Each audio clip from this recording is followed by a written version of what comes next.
आनंद हमारे अगले दर्शक हैं, पुणे से इस वक्त जुड़े हुए हैं। आनंद, बताइए कौन सा स्टॉक आपने लिया है, किस भाव पे लिया है? आनंद, आप तक आवाज आ रही है? लगता है कुछ तकनीकी खामी है जिसकी वजह से आनंद तक आवाज नहीं पहुंच रही है, लेकिन उनका सवाल जरूर है हमारे पास। पराग मिल्क खरीदारी इन्होंने फोरम की हुई है, 170 रुपए पे इनकी खरीदारी का लेवल है। और पहले तो इनको बधाई देनी होगी क्योंकि शानदार स्तरों पर इन्होंने इस स्टॉक में खरीदारी की है, और पेशेंस की भी दाद देनी होगी। 170 के लेवल से पराग मिल्क में बने हुए हैं।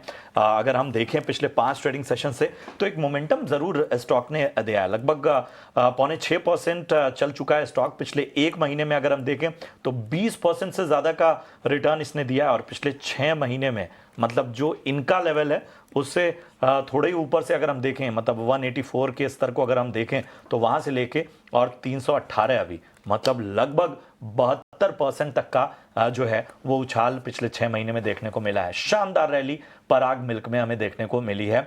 बताइए फोरम, थोड़ा बहुत मुनाफा बांध लिया जाए या अभी भी लगता है कि पोटेंशियल बाकी है? जिस तरह आप कह रहे हैं कि थोड़ा मुनाफा बुक करना चाहिए, पर मैं उनको एग्जिट करने नहीं बोलूंगी। ये एक आउट परफॉर्मर रहा है स्टॉक, और जब जीएसटी की भी जब न्यूज आई थी उसके बाद भी स्टॉक में काफी एक मोमेंटम, एक रैली भी आई है। और ये जब रैली भी आई तब ऐसे से स्पाइक्स नहीं दिखे थे हमें, इसमें एक वॉल्यूम अच्छे से दिखी और क्लोजिंग्स भी अच्छे थे। वीकली चार्ट पे देखे तो उसमें और भी अपसाइड है, काफी स्ट्रांग है स्टॉक। तो मेरे हिसाब से उन्हें सिर्फ थोड़ा सा अराउंड 30 to 35% बुक करना चाहिए, बाकी का होल्ड करे। और ऊपर का अपसाइड टारगेट ऑलमोस्ट 340 342 है, जहां पे वो ऑलमोस्ट 50 to 60% बुक कर सकते हैं। तो मेरे हिसाब से उनके पास बहुत अच्छा स्टॉक है, काफी पेशेंस से उन्होंने होल्ड भी किया है, और इनफैक्ट एक it's one of the right choice of stocks जो उनके पास है।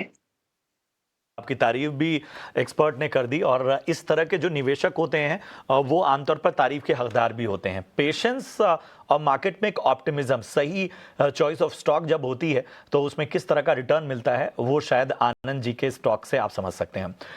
अरुण जी बताइए, कौन से स्टॉक पर सवाल है आपका? नमस्कार मैम। एक्चुअली मेरा सवाल है बीएलएस इंटरनेशनल पे। मेरे पास 2000 शेयर हैं 370 के रेट पे।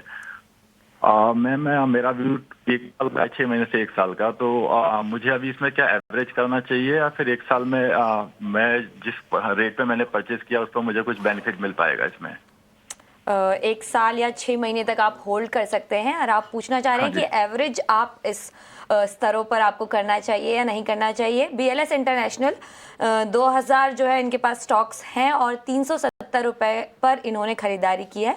फिलहाल का जो भाव है वो 311 रुपए है, और आपको तकरीबन 1,17,000 रुपए का घाटा इस वक्त होता हुआ 311 पर स्टॉक ट्रेड कर रहा है। फोरम जी, क्या सलाह होगी, इनको इस स्तर पर एवरेज करना चाहिए या नहीं करना चाहिए? अरुण जी, मेरे हिसाब से आपको एवरेज नहीं करना चाहिए। अगर हम स्टॉक का मूवमेंट देखें इस साल, तो इनफैक्ट जैन में 490 या फिर ऑलमोस्ट 500 के ऊपर भी जा चुका था। वो एक टॉप बनाने के बाद स्टॉक प्राइस काफी नीचे जा चुका है। तो मेरे हिसाब से आप अराउंड 350 या फिर आपके कॉस्ट के लिए भी रुक सकते हैं, क्योंकि आपका होल्डिंग पीरियड ज्यादा है। तो मेरे हिसाब से आपका कॉस्ट प्राइस आपको मिल सकता है, और मेरे हिसाब से स्विच करना बेटर रहेगा आपको स्टॉक में से। मैं आपको एवरेज करने नहीं बोलूंगी, क्योंकि ओवरऑल जब एक बीच में थोड़े दिन 2 हफ्ते पहले जब एक गैप डाउन ओपनिंग भी आई थी, तभी काफी वॉल्यूम था, जिससे लगा कि सेलिंग प्रेशर ज्यादा है। तो मेरे हिसाब से आप रुकिए आपके कॉस्ट प्राइस के लिए, एवरेज मत करिए, और कॉस्ट प्राइस पे आप स्विच करेंगे तो वो बेटर रहेगा। ये है बीएलएस इंटरनेशनल पर आपको राय मिलती हुई।